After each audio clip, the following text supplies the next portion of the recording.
Salve to discipuli. So your homework tonight is just to focus on two expressions we have from ancient Romans. The first expression is potest ex casa magnus vir ex ire. If we had long marks in here, we'd have a long mark over the A in casa here. So let's think about this grammatically. Can you find a nominative in this expression? That's right. Magnus vir is nominative. Can you find our main verb in this expression? That's right. Potest is our main verb. Potest means to be able. It is often followed by an infinitive, to be able to do something. Is there an infinitive in this passage? That's right. Ex ire is an infinitive. Well done. And we are left with ex casa, which is simply a prepositional phrase. So what does this mean? A great man is able to exit from a house. Now, casa, word for house, is really a word for kind of a poor house. All right, not a villa, not a really nice house, but a rather poor person's house. So, a great man is able to come from, or to leave from, a poorer house. What does this mean? What did the author mean by this? Was the author suggesting that great people can walk out of poor houses? I'll bet poor people can do that too. This comes from a guy by the name of Seneca, who was an advisor to the Emperor Nero. Nero, of course, was a little bit crazy.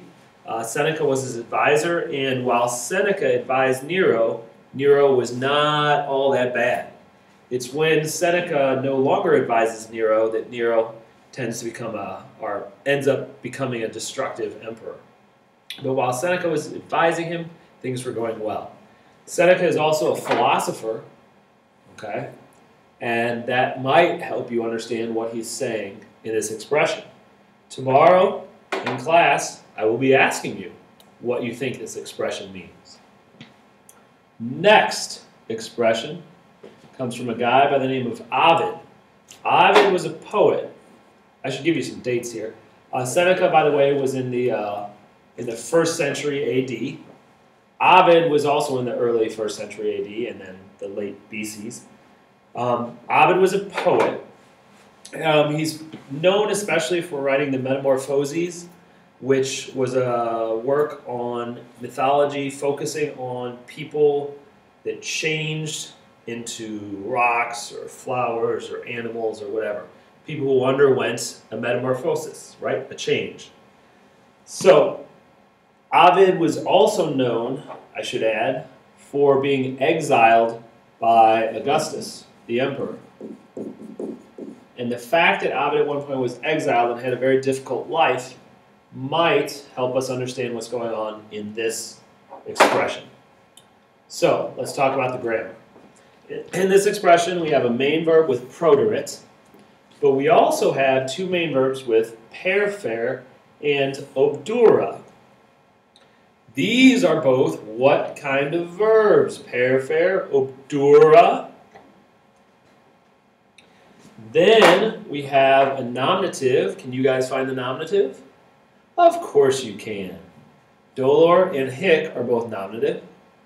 And then we're left with the word tibi, which is dative. I think we all know that word. So what does Ovid say?